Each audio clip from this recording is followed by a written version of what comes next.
Hello everyone, my name is Nidhi. Today we will be covering up chapter number 17, which is the second last chapter of Srimad Bhagavad Gita.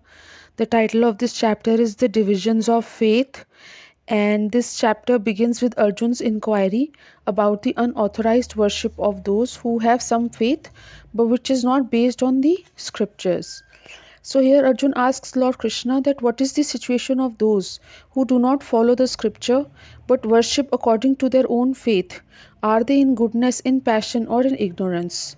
So Lord Krishna will first explain the situation of those who worship without giving up the rules of scripture. And after that he will speak about the condition of those who give up the rules of scripture. So people have three types of faith as according to this chapter, which is called Shraddha, and that arises from the acquired nature or swabhav of a person, which is under the influence of the three modes. So one's particular faith is evolved according to one's existence under the various modes. He becomes similar to whatever form he worships with such faith.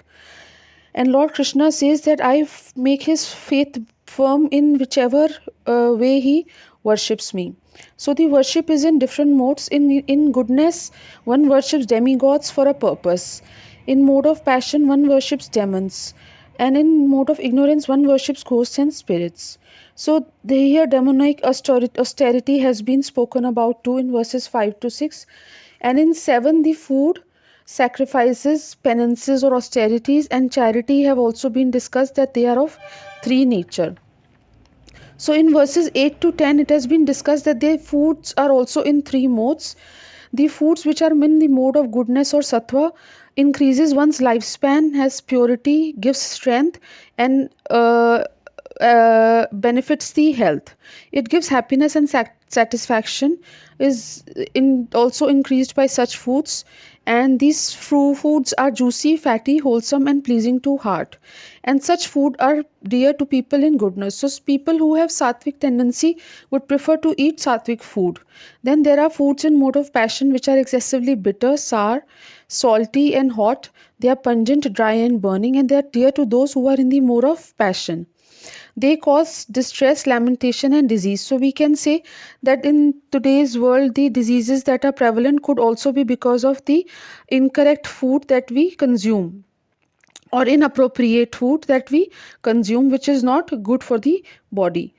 Especially I would say the packaged foods or this food that is stale is not fresh and is in the rajasic mode. Then foods in the mode of ignorance or tamasic food, these foods are the ones that are stale and tasteless. They are bad smelling, decomposed. They consist of remnants and untouchable things and are dear to those in the mode of darkness.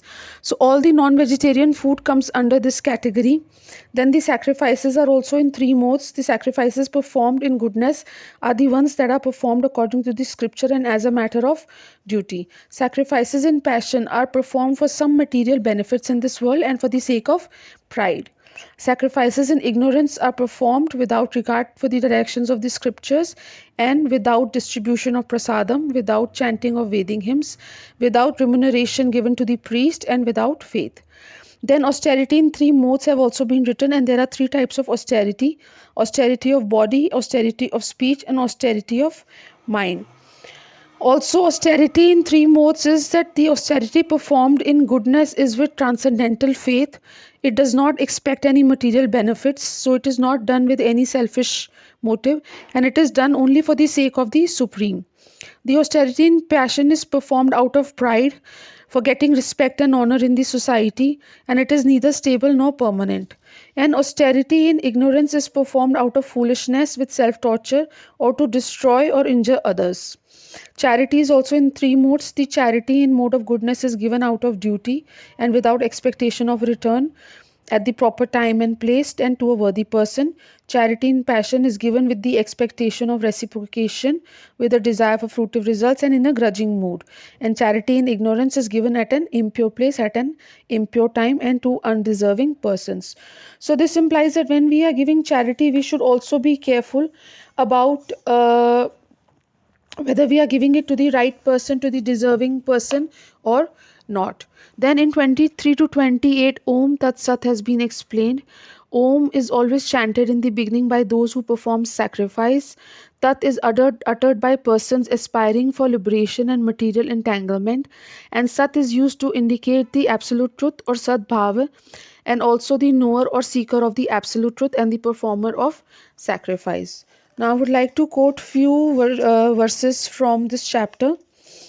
17.8 says, talks about foods in mode of goodness, which says Ayu Sattva Balarogya Sukha Priti Vivardhanaha Rasya Snigdhaha Sthira Hridaya Ahara Satvik Priyaha. Foods dear to those in the mode of goodness increase the duration of life, purify one's existence, and give strength, health, happiness, and satisfaction. Such foods are juicy, fatty, wholesome, and pleasing to the heart.